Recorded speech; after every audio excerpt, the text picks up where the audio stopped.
Welcome back to the Not Your Mama podcast. This is your host, Kelly Bryant. This week, we are talking about what to do when the stuff hits the fan in your workout program. So obviously, this is very timely if you are listening to this in real time. We are at the very beginning of December. This is when the stuff tends to hit the fan. This is when life gets really busy.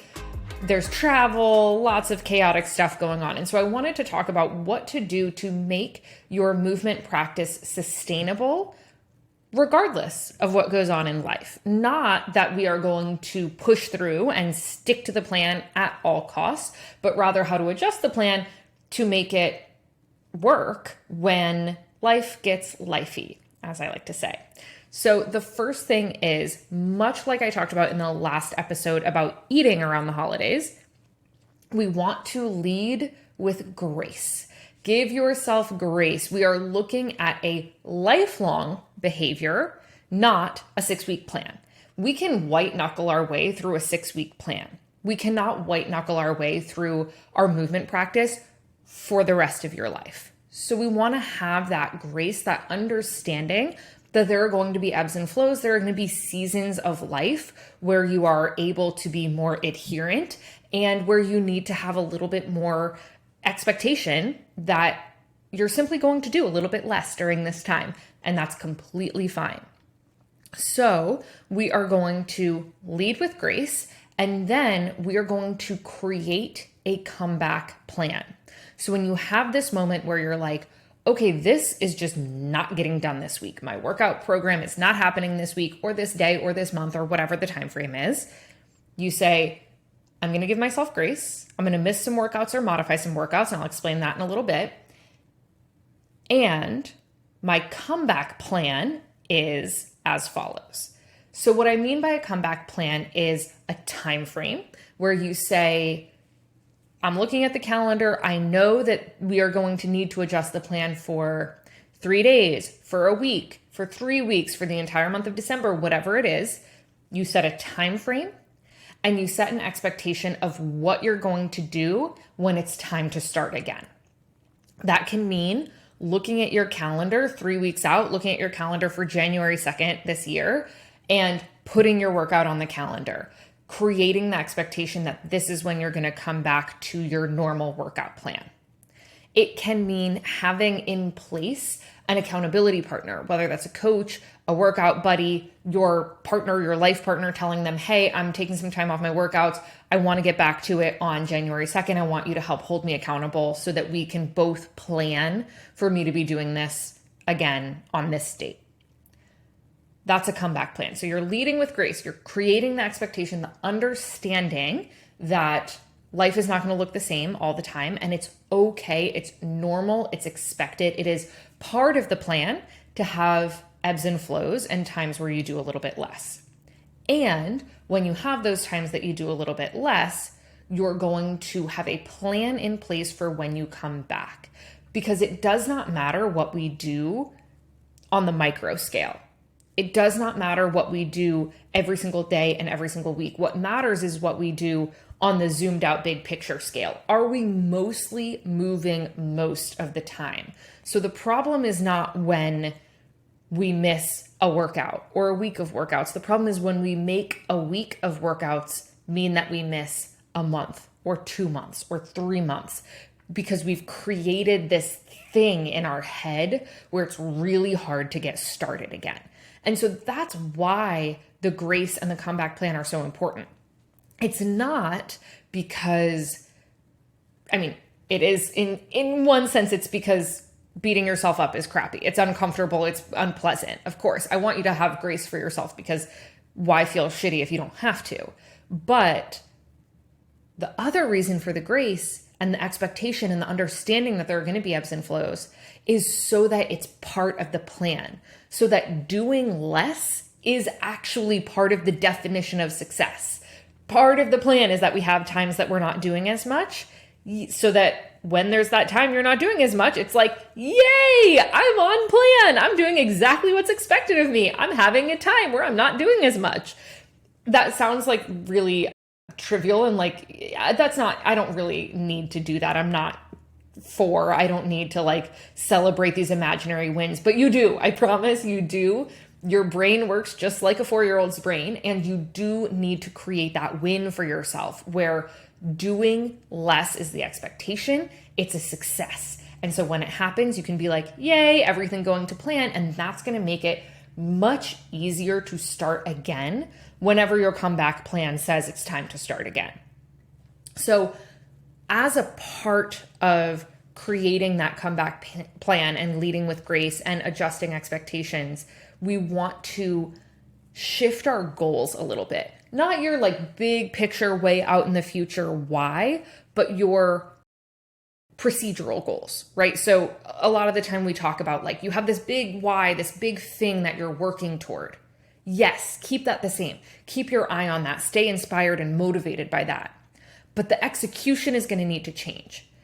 And again, that's because we're setting the expectation that this is a stage, this is a phase where you have a little bit less time, a little bit less energy, and therefore, in service of your ultimate big picture goal during this season, you're going to lower the expectation. You're going to say, instead of doing my, metabolic conditioning and my strength training and my spin rides and whatever, I'm going to do 15 minutes of mobility 3 times a week. That's what success looks like for me in this season.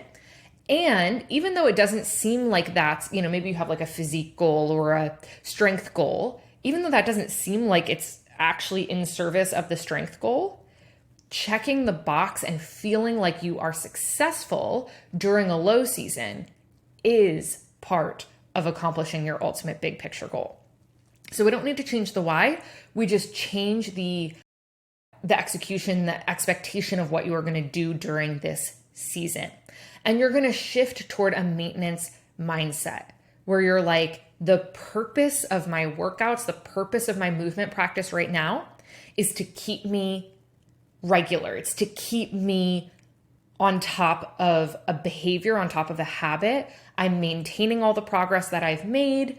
And that is in itself a worthy goal. It is worthy of your time and energy just to keep the habit, because that is ultimately what creating movement practice is all about. It's changing who you are in your own brain, your idea of yourself, and becoming someone who works out regularly. And so the working out regularly is the part that we want to keep. The what you're doing, not so important. So we focus on maintenance, we shift that expectation toward maintenance, and we focus on the small wins. You give yourself just as much internal affirmation, just as much pride, just as much excitement about achieving the 3 days of 15 minutes of mobility as you would for the 45 minutes of heavy strength work.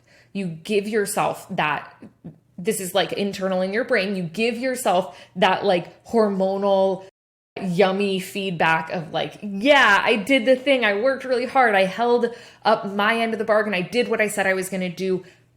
That's awesome. I'm great. You don't want to do the work and then still feel yucky about it, right? So what's important is that we're not saying, let's shift the expectations, let's shift the execution, let's make it, 3 days a week of mobility. And then when I do it, when I get up the energy and the focus and all of that to do the work, I kind of shit on myself about it. Where I'm like, it doesn't really count though. It's just mobility. Blech.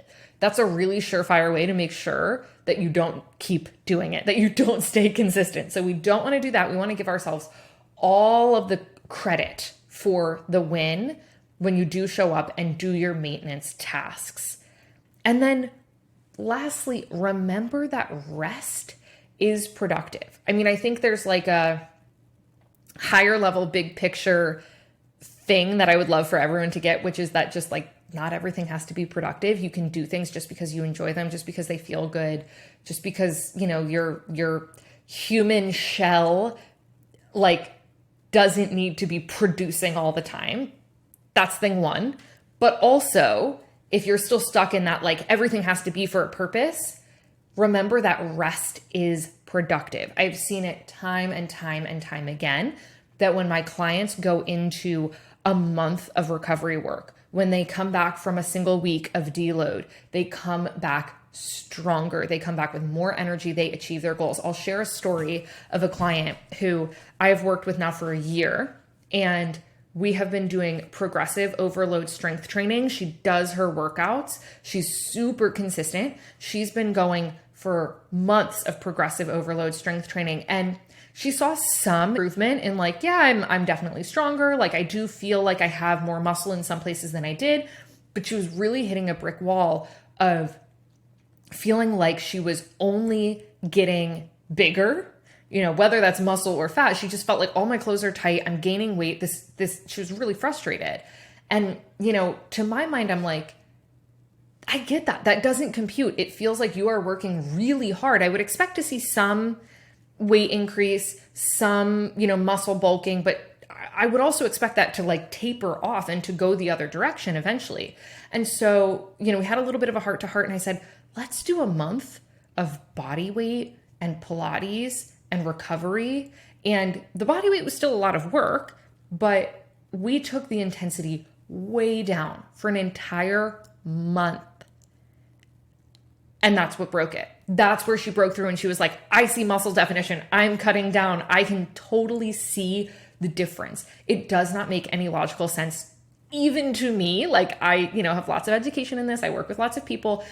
It didn't seem like to me an entire month of just body weight, no weights, just like core stuff, fairly light like that. I was concerned that wouldn't work, but I'm like, you've tried everything else. We have to at least do it. And I was pleasantly surprised, as was she, that that's what it took. Rest is productive.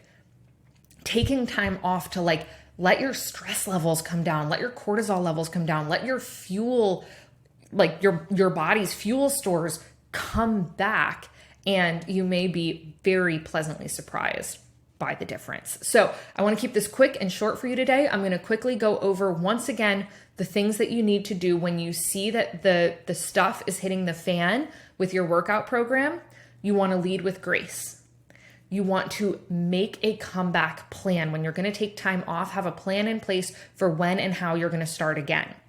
Adjust your expectations in the execution of your goal. You don't need to change your big picture goal. You can if you want, but you need to adjust expectations in how you're working toward that goal, knowing that the little workouts, the time off, those things are ultimately in service of your big picture goal.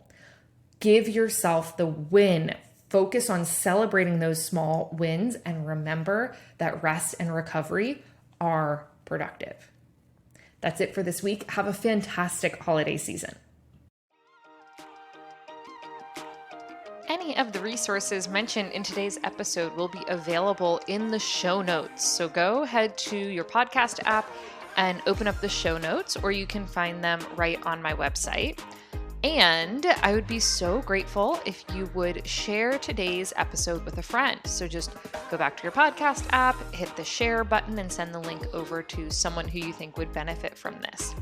And lastly, if you want bonus brownie points, you can go rate and review the podcast. This helps new subscribers find us and get some awesome benefits from listening to today's episode. Thanks again for being here, and have an awesome week.